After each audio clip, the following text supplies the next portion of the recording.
giving someone a wheelchair or a walking stick or a walking frame, but we are not giving them the opportunity to talk to someone who understands them and who can talk with them.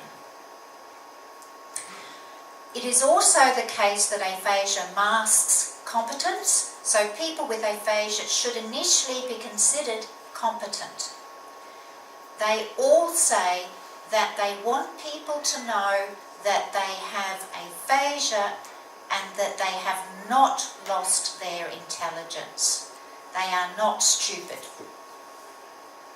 So it's important for us to acknowledge that they are competent and that it's really just a matter of a problem with the language. Again, there are resources online that have been formatted to provide aphasia-friendly feedback. There are also many aphasia support organisations. The Australian Aphasia Association is the one that I'm representing here today, but I'm also involved in the international peak organisation called Aphasia United. The Australian Aphasia Association, it has a website, it provides information about aphasia, it's got posters, it's got videos, it's got personal stories, it's got links to other networks of aphasia groups, it provides resources and links to international organisations, it has an email where people can just make an inquiry, but it also sells merchandise like I Have Aphasia cards that people with aphasia like to use. They give a card to someone and say, I have aphasia, or this aphasia guide here. It also maintains a very active Facebook page where we post the summaries of latest research. It shares useful information from other aphasia organisations. It seeks members' views. It promotes activities and it answers members' questions.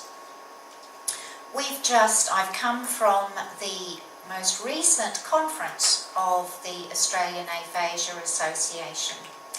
This conference is for and by people with aphasia.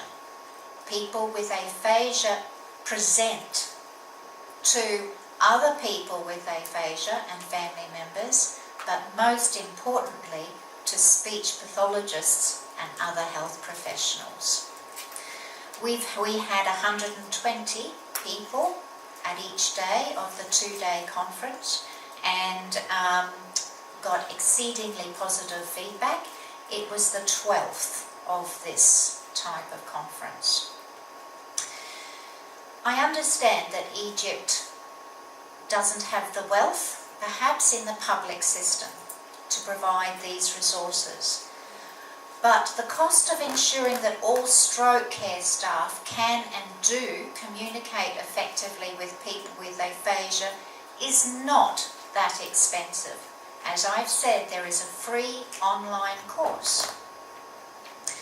It will ensure that people with aphasia are given an opportunity to provide consent, make decisions and provide feedback on care.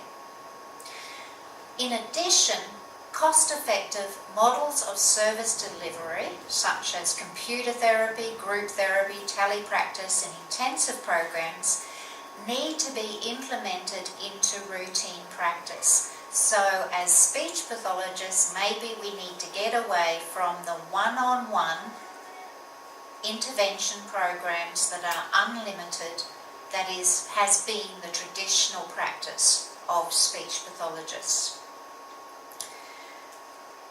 So, in conclusion, better outcomes for people with aphasia is the responsibility of all stroke care professionals, not just speech pathologists. Audit and feedback of practices in these 3 areas